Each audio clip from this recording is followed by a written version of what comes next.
미국의 사모자본 운영자산 총액이 구글 자료에 의하면 22조 달러, 3개월에 이른다는데 순수 사모주식 시장 규모가 2조 8천억 달러. 급성장인 사모대출 시장이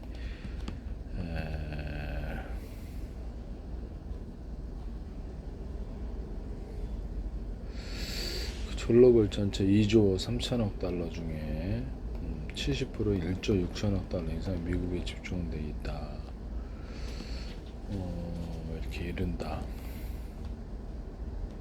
주식에 있어서도 2조 8천억 달러.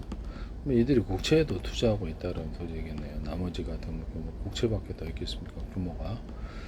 그래서 사모 주식 시장이 2조 8천억 달러, 사모 대출 시장이 2조 3천억 달러, 70%는 1조 6천억 달러 미국에 집중돼 있다.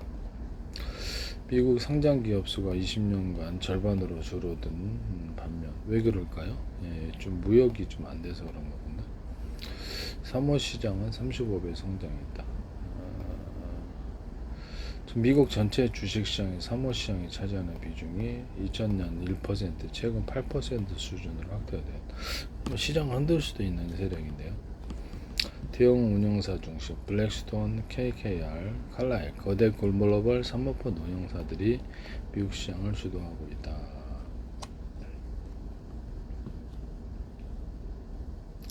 이렇게 되겠습니다. 사모펀드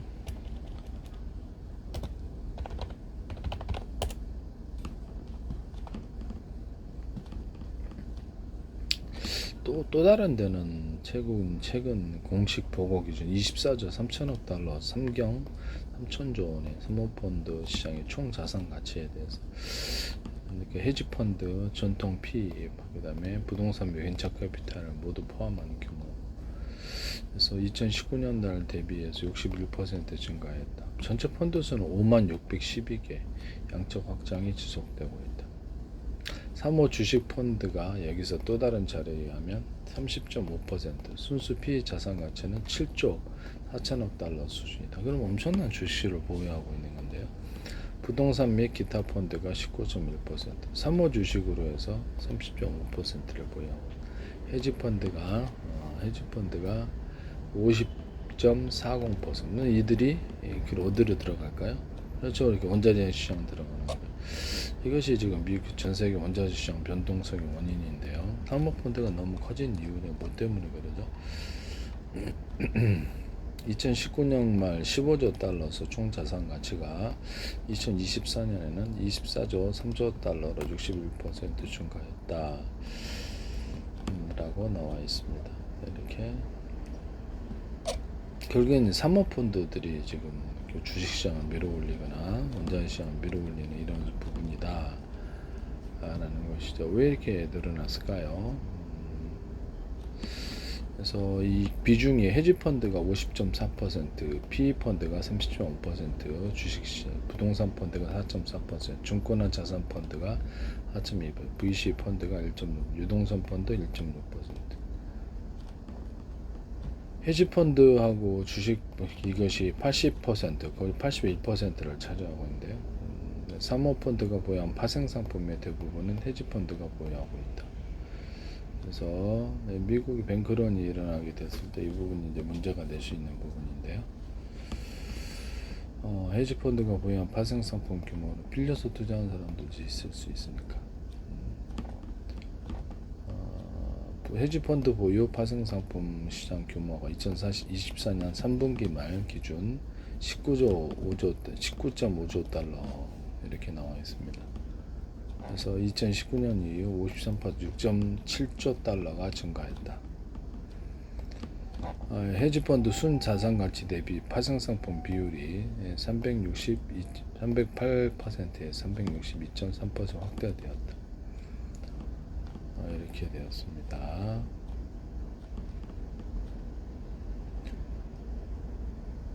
사모펀드 시장 실질 소유자 비중에 따른 2024년 3분기 말 기준 연극인 및 기관 투자가 비중이 21%, 17% 이렇게 해서 되어 있고요. 이렇게 되어 있습니다.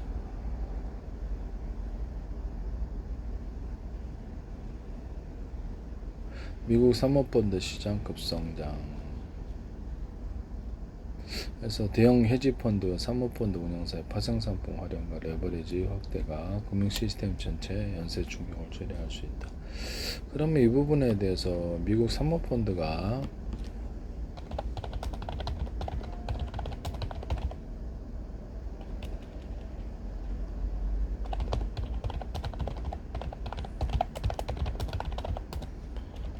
국채 규모,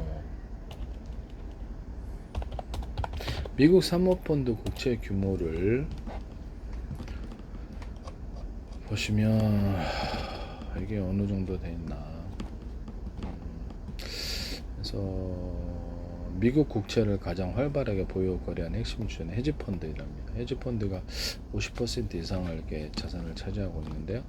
미국 국채 증권거래 공시 집계 기준 2조 170억 달러 이렇게 이 정도 부분을 국채를 보유하고 있다라고 하는데요. 국채 시장에 있어서 이게 그렇죠. 헤지펀드가 이렇게 됐는데 손해를 보게 되면 이게 이제 이들도 같이 사모펀드도 같이 날아가게 되는. 그래서 주식이라든지 막 팔아 제끼는 이런 상황이 되고요.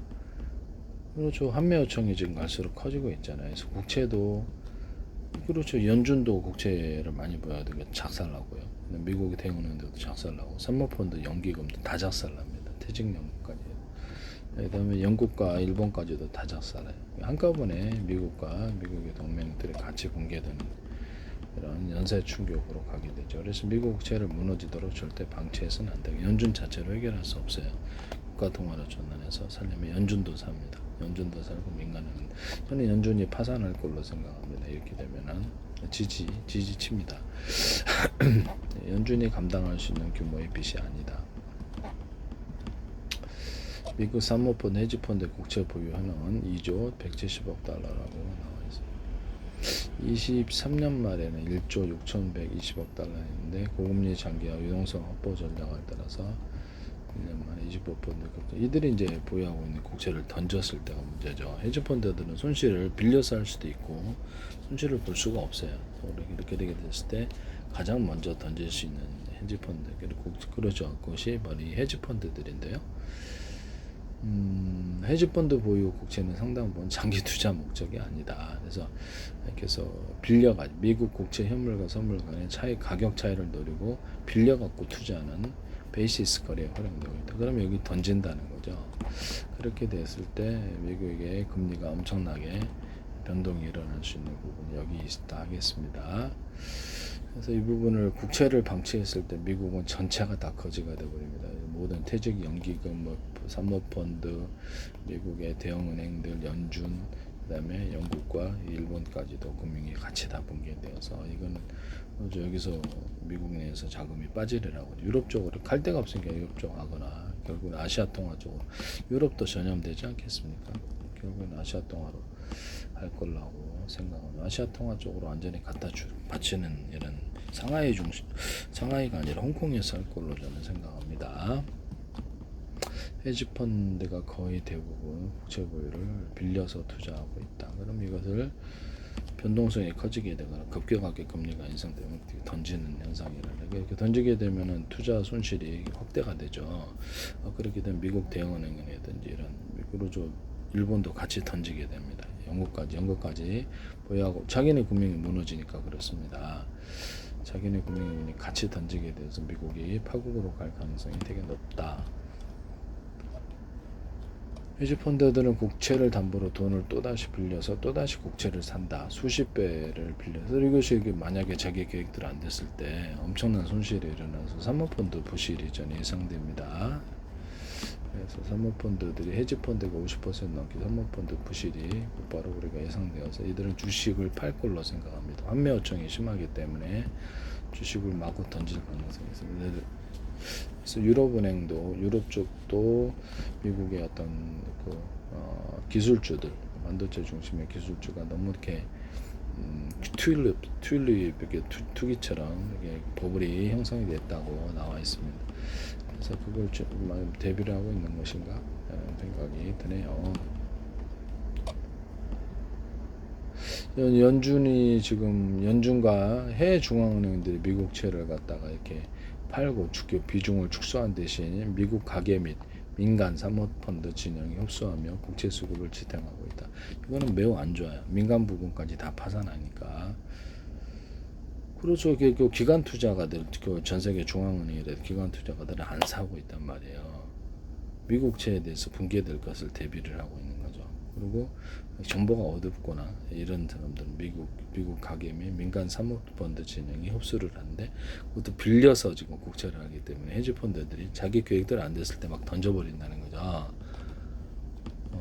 사모펀드 지금 원금, 그래서 이 부분이 지금 위험성이 존재한다 이 말씀이에요. 그때 이제 미국 은행들도 손실이 확대가 전 세계 중앙은행도 오해하고 있던 거 같이 매도할 수 있다는 거예요. 자기가 전체 국채에서 5% 손실되는 감당을 뭐 하겠다라고 단기 국채를 좀 몇 년에 만기 돌아오니까 이렇게 생각하는데 그것이 10%로 확대가 그 이상으로 확대가 돼버리면 던질 수밖에 없는 거예요. 그쪽이 이제 방향이다라고 했을 때 그렇죠. 마구 던져서 누가 먼저 빠져나오냐의 문제가 되는데요. 미국의 지금 사모펀드 총 자산이 24조 3천억 달러인데 그럼 사모펀드조차 민간 부분이 지금 붕괴되는 국제시장 붕괴가 되어버려서 민간 부분의 자산이 미국 부자들이 이제 그 한마디로 투자했다가 거지된다 이 말씀이에요. 그렇죠. 미국 국채를 보유하고 있고 주식에 투자하고 있고 자본에 투자하고 있는데 거지가 되어서 결국 유럽 쪽으로 자금이 빠져나갈 걸로 유럽에서는 아마 그렇게 예상하고 있는 것 같은데 유럽은행들. 그래서 헤지펀드가 50%인데 이 부분에 대해서 지금 제가 보기에는 이들이 국채를 어느 시점에 던지느냐가 지금 문제인데요. 저기들을 지금 사모펀드 환매 요청이 일어나고 있잖아요. 그럼 이 부분들에 대해서 주식을 팔아고 견디는데 국채 시장이 이제 운용을 해서 수익을 거둬야 되는데 이 부분이 안 되고 있다 이 말씀이에요. 지금 국채에서 주식을 팔아가지고 견디고 있지 않냐라는 생각이 환매를 좀 대응하거나.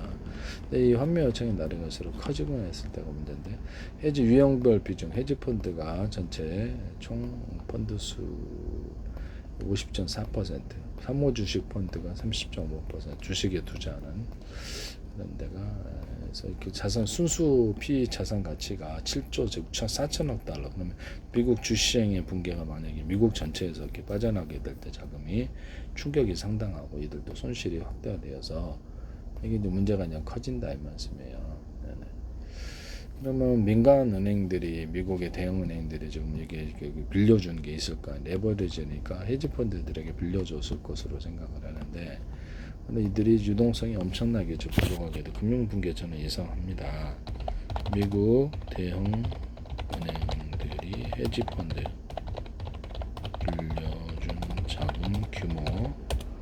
빌려준 자금 규모를 볼게요. 그러면 여기서 그래서 대형 은행들의 헤지펀드 트레이딩 회사가 그냥 신원 공급이 빠르게 늘어났다. 스탠더드 앤드 포어스의 진단했다면서 이 부분이 미국 국제 시장이 흔들리거나 예상 밖으로 금리가 급등을 해버리면 자기 보유하고 있는 국채 및 채권이 던질 수밖에 없는 상황. 빌려서 투자했기 때문에 던질 수밖에 없는 상황으로. JP모건 시티 월가 대형은행들의 헤지펀드 거래 지원 자금 대여 서비스 높은 수수료를 거두고 있지만 시장 변동성이 커질 경우 이들이 은행이 부실화된다는 거죠. 그리고 자금 규모가 사모펀드의 자금 규모가 엄청나서 결국 동반해서 미국의 금융이 완전히 붕괴된 쪽으로 간다. 연준조차도 파산하리라고 생각합니다. 연준 파산 생각합니다. 그래서 JP모건 시티 월가 대형은행들이 헤지펀드도 빌려줬는데 국채가 무너질 때 헤지펀드도 같이 무너지고 미국의 대형은행들도 같이 무너지고 유동성 부족으로 인해서 국채를 같이 던지게 될 걸로 생각합니다. 그 시점이 다가오고야 만다. 그것도 매우 가깝게.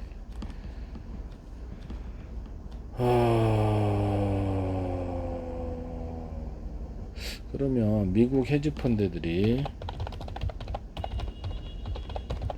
미국 대형 은행에게서 빌린 자금 규모가 순수 자기 자산이 아니고 빌려서 그래서 대형 대출 기관에서 조달한 프라임 브로커리지 여신 규모가 2조 5천억 달러를 넘어섰다라고 하는데요. 이 자금 단기 자금 대주가 정권 대여 높은 레버리지를 위한 국제 투자라든지 이렇게 이런 쪽에 투자를 하고 있는 거죠. 그래서 프라임 브로커리지 여신 대형 투자은행이 헤지펀드에 제공한 단기 대출과 청산 서비스의 총액. 그래서 시스템이 위험해질 수 있다. 거대한 차입과 높은 레버리지는 시스템을 위험하게 만들 수 있다라고 나와 있어요. 그래서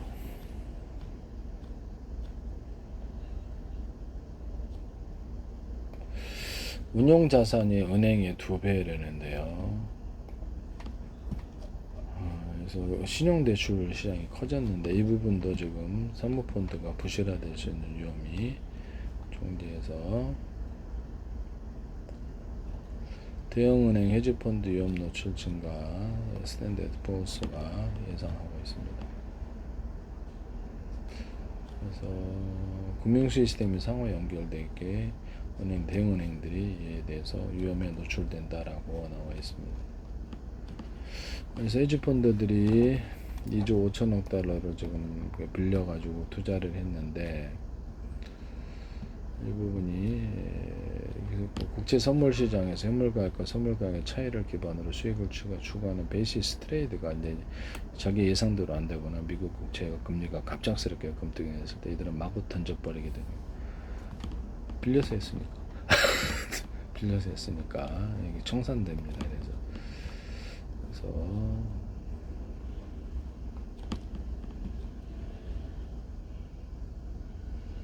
그래서 아케고스 파산 사태 2021년 은행에서 막대한 돈을 빌려 주식시장에 투자했다 예상대로 안 돼서 펀드가 파산한 은행에 막대한 손실을 안긴 사례도 있다. 그래서 지금은 뭐 이렇게 한가하게 인플레 걱정할 게 아니라 파산을 생각해야 되고 적극적으로 사활을 걸고 대처하고 국가통화로 전환해서 중국처럼 중국은 무한자본, 미국은 빌려서 자본, 빌려서 투자. 네네네. 이런 부분을 말씀을 드립니다.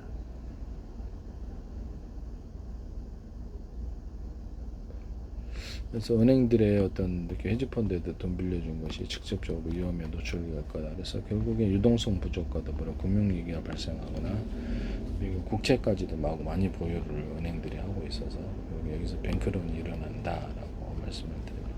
동반해서 민간 부분까지도 민간 가계 미국 가계라든지 해서 미국 사모펀드 부분까지도 민간 자산 운영 이런 것까지 같이 다 망한다는 거죠. 연준도 이건 해결할 수 없는 그런 금액이다라고 저는 생각하는데요. 연준이 총 자산 6조 달러 좀 넘는데 그게 총체적으로 같이 동반해서 붕괴되는 이런 식으로 해서 연준도 이건 해결할 수 없고 연준도 거지된다라는 거죠.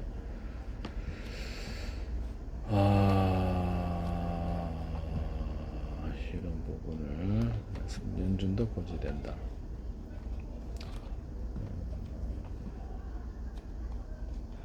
그래서 결국엔 연준도 이거 국가통화로 전환해서 자기들이 파산하지 않도록 길을 그렇게 해야 된다. 배후에서 이렇게 네네네. 어쨌든 그렇다. 미국 사모펀드들의 전주들은 진짜 돈 주인들은 누군지 모르죠. 돈을 대는 투자자 막대한 자본을 맡기는데 대형 연기금 공무원 군인 교사들의 은퇴 자금을 그린 대형 연기금도 국제에 투자하는데 여기가 작살나버리는 거예요. 그래서 이거는 트럼프 행정부 미국의 의회의 책임이 된다. 그렇죠. 그들이 아무런 것을 하지 않는다면 그들의 책임이 왜 그랬는지는 알 수 없지만 때문에 무너지는데 아무런 조치를 취하지 않았다. 해법을 제시하는데도 안 했다 이 말씀. 파산이 분명한데도 안 했다. 캘리포니아 공무원연금 캘퍼스 이런 데도 있고 국부펀드 국가자산 운영하는 오일머니 및 아시아 중동의 거대 국부펀드도 이렇게 같이 그렇죠. 자기가 손실되면 지금 돈 돌려달라고 환미 요청을 해야 되는데 자기들이 직접 운영하는 게 있을 수도 있잖아요. 그럼 그거 적극적으로 던지겠죠. 겉으로는 됐지만 자기들이 실질적으로 지배하는 펀드들은 국채를 던지게 되어 있습니다. 이게 자산시장 미국에서 완전히 무조건 빠져나와야 되는 누가 먼저 빠져나가 자기 돈을 건지는데요. 이런 상황으로 이게 이제 뱅크런이 시작되는 원인이 여기서 나옵니다.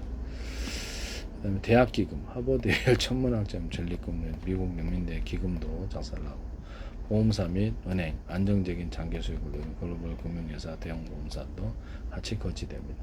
그래서 패밀리 오피스 및 초과액 자산과 슈퍼리치들의 자산을 관여한 전용 투자주의도 같이 거치됩니다. 이들은 국채라든지 미국 자산에서 주식이라든지 무조건 던지고 나오게 될 것이다. 그래서 이거는 견딜 수 있는 국가 자체가 이제 파국으로 가는 그런 식으로 간다. 저는 틀림없다고 생각합니다. 개인적인 예측으로는